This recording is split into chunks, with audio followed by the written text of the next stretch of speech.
Hidup korban. Hidup korban. Jangan diam.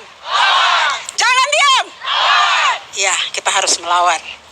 Kita tidak boleh diam. Saya ingat tahun 98 saya ikut dari kampus saya, Universitas Kristen Satya Wacana Salatiga. Saya ikut dalam bis. Saya tiba di Senayan dengan teman-teman mahasiswa. 98 saya ada di Jakarta. Saya pakai jas alma mater saya dan saya ikut turun jalan.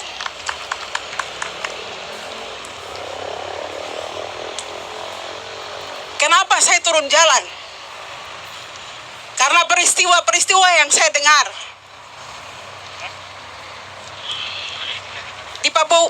Di Papua,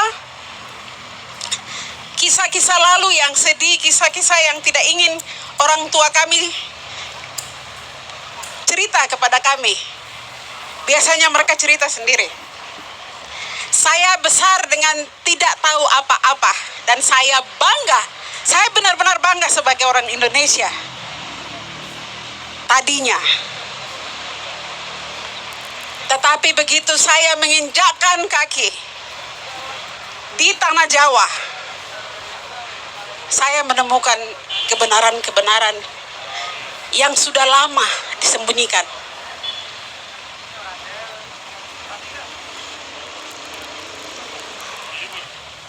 Kawan-kawan semua, saya dulu waktu SD ya, saya orang yang sangat bangga deh. Saya hafal itu, Pancasila, undang-undang, pasal-pasalnya semua. Butir-butir di undang-undang semua saya hafal. Tetapi begitu kenyataan itu, saya lihat dengan mata kepala, saya rasa sebagai orang Papua. Sekarang ketika saya ditanya, itu hilang.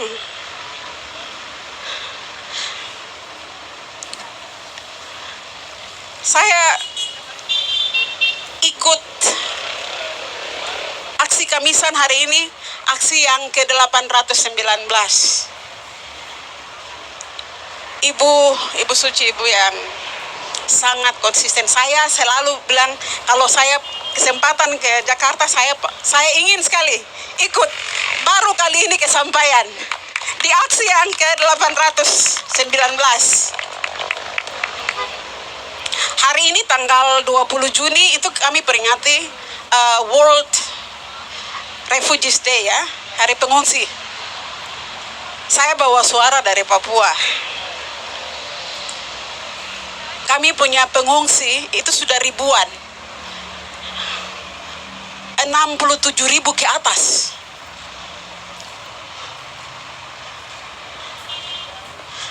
Saya perempuan Papua yang setiap hari berteriak dan berhadapan dengan negara ini punya kekerasan. Kami mau lari kemana? Ketika kami bawa persoalan-persoalan kekerasan negara terhadap orang Papua ke pengadilan, apa yang terjadi? Kami mencoba mengais keadilan dalam sistem hukum negara ini. Tapi apakah itu tersedia untuk kami? Tidak. Apakah keadilan ada untuk kami orang Papua? Tidak. Pengalaman kami selama 61 tahun di dalam negara ini, keadilan itu jauh, masih jauh. Bahkan mustahil untuk kami dapatkan. Kenapa? Ketika persoalan pelanggaran HAM berat dibawa ke pengadilan Indonesia, apa yang kami dapatkan? Impunitas untuk pelakunya. Kami dapat apa? Kami dapat angin. Kekerasan, tragedi kemanusiaan yang terus terjadi di Papua itu menebalkan iman kami bahwa tidak ada harapan dalam hidup bersama dengan Indonesia. Tidak ada harapan. Kenapa? Persoalan pengungsi yang mulai tahun 2018 sampai sekarang apakah selesai? Tidak. Duga masih mengungsi. Intan Jaya masih mengungsi. Pegunungan Bintang masih mengungsi. My Brat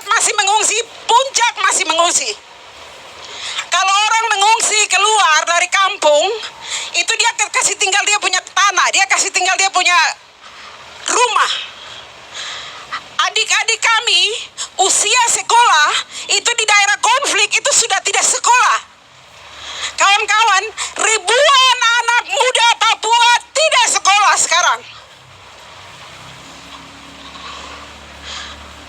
Teman-teman lain di bagian Indonesia yang lain, teman-teman anak-anak muda itu punya masa depan. Tapi apa orang Papua punya masa depan? Apa orang Papua punya masa depan? Generasi muda Papua punya masa depan? Tidak. Sama sekali tidak. Sekolah dari adik-adik saya di daerah-daerah konflik dipakai sebagai barak militer. Dipakai oleh TNI dan Polri sebagai barak militer. Puskesmas dan rumah sakit dipakai sebagai barak militer. Pelayanan kesehatan tidak tersedia. Mau jadi apa orang Papua?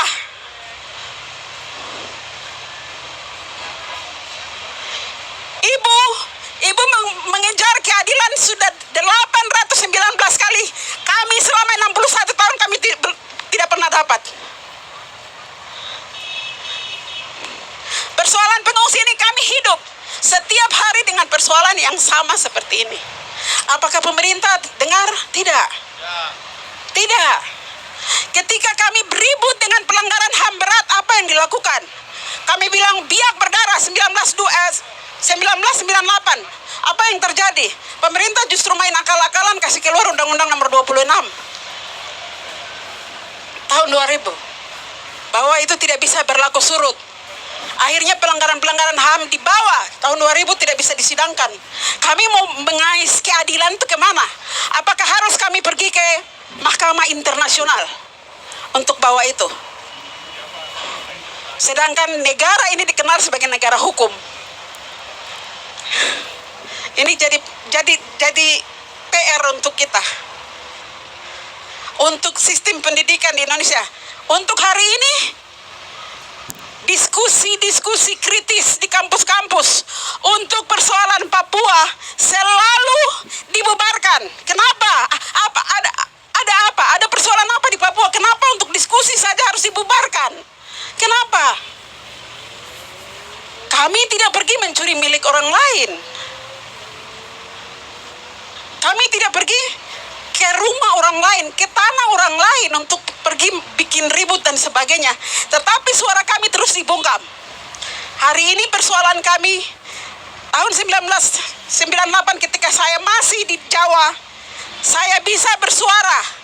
Saya bisa melakukan aksi demonstrasi ketika saya masih mahasiswa. Saya melakukan itu secara bebas, dikawal oleh aparat. Tetapi apa yang terjadi sekarang di Papua? Kasih masuk surat untuk izin untuk melakukan aksi demonstrasi pun ditolak. Padahal dalam sistem hukum Indonesia, kalau mau melakukan demonstrasi, kami tidak perlu izin sama aparat. Ngapain izin sama aparat? Mereka punya tugas hanya untuk mengawal, menjaga, menertibkan. Tetapi apa yang terjadi? Di Papua, bersuara kritis itu terlarang.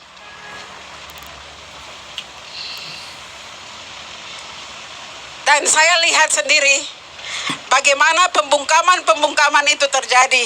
Bagaimana kebenaran itu disimpan. Kekuasaan menyimpan, mengisolasi berita tentang kami kepada publik Indonesia yang lain. Cerita kami itu khusus untuk kami saja. Tidak perlu dibagi. Bahkan banyak teman-teman yang bersolidaritas untuk kita ketika mereka menemukan kebenaran-kebenaran itu. Tetapi untuk saat ini, bersuara kritis mendukung Papua itu pasti ada akibatnya. Tetapi saya sebagai orang Papua, saya sebagai perempuan Papua, saya tidak akan berhenti. Saya sudah kepalkan, saya punya tangan kiri. Saya punya tangan kiri menantang langit. Dan saya sudah bilang bahwa saya tetap akan berjuang. Kalau keadilan itu tidak bisa diberikan oleh orang lain, saya tetap akan berjuang untuk merebut keadilan itu. 20 Juni ini ketika saya berbicara, saya mewakili sekian ribu masyarakat saya yang saat ini sedang mengungsi ke hutan-hutan. Pada awal kasus Nduga, saya ketua tim relawan untuk kasus Nduga untuk mengumpulkan bantuan-bantuan kemanusiaan. Ketika kami mengadakan aksi di jalan-jalan, polisi datang dan menanyakan ada apa di Nduga. Mbak, tidak ada apa-apa di Nduga. Jangan bikin-bikin aksi seperti begitu. Kamu cari-cari uang untuk apa? Saya disuruh menyangkal terhadap realitas saya. Bantuan kemanusiaan. Di waktu yang sama banjir bandang di Sentani, semua bantuan kemanusiaan masuk untuk korban bencana bandang. Tetapi apakah ada bantuan kemanusiaan masuk untuk pengungsi-pengungsi? Tidak. Itu rakyat membantu rakyat. Itu yang terjadi di Nduga. Pemerintah sama sekali tidak turun tangan. Pada awal-awal masyarakat kami mengungsi, pemerintah sama sekali tidak terlibat. Pemerintah daerahnya kalau mau bantu juga nanti pikir-pikir, aduh kalau saya kasih bantuan, nanti saya terindikasi saya mendukung gerakan separatis. Gereja, saya petugas gereja. Gereja pun memilih untuk tidak memperhatikan, memilih siapa yang mau dibantu. Ketika menginjakan tanah Papua, nurani Anda sebagai manusia itu akan diperhadapkan kepada pertanyaan, apakah kamu mau mengikuti nurani atau kamu mau mengikuti kekuasaan?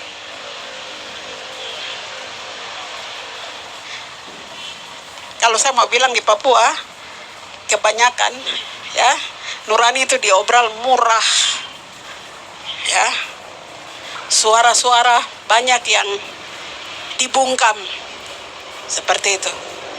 Hari ini ketika kami merayakan, saya mengirim kepada teman-teman saya bertanya, Kak, hari ini tanggal 20 Juni kita bikin apa untuk pengungsi yang saat ini, saat saya sedang bicara ini, pengungsi terbaru itu ada di Paniai, Kabupaten Paniai. Bapak Ibu, semua daerah yang saya sebutkan tempat pengungsi, ini daerah-daerah di mana mineral emas ditemukan, uranium ditemukan. Daerah-daerah konflik yang tadi saya sebutkan itu di mana mineral-mineral berharga ini ditemukan. Konfliknya bukan karena konflik bersenjata TPN dengan TNI, tetapi itu karena kepentingan ekstraksi sumber daya alam di daerah-daerah ini.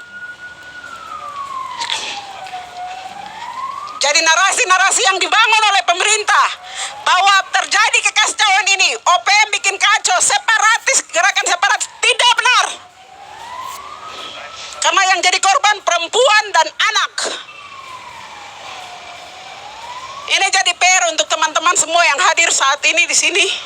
Tolong, adik-adik saya yang saat ini keluar dari mereka punya kampung, mereka tidak sekolah, pelayanan kesehatan tidak memadai untuk mereka. Kalau kami masih dianggap sebagai bagian dari Indonesia, itu adalah hak asasi kami untuk kami peroleh.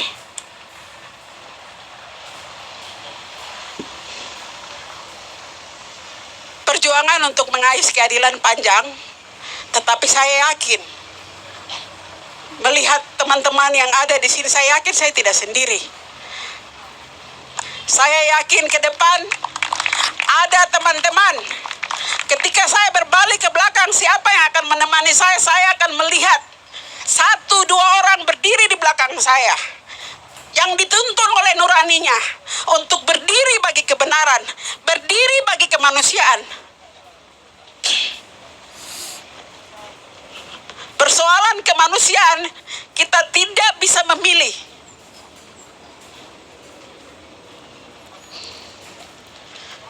Saya menyampaikan pesan untuk hari pengungsi 2024, suara-suara kami, suara-suara ini, saya berhenti di sini saat ini, hari ini mungkin saya berhenti di sini, saya berdiri menghadap istana ini dan saya berdiri untuk menyuarakan ini, tetapi bukan saya saja, ada banyak ribuan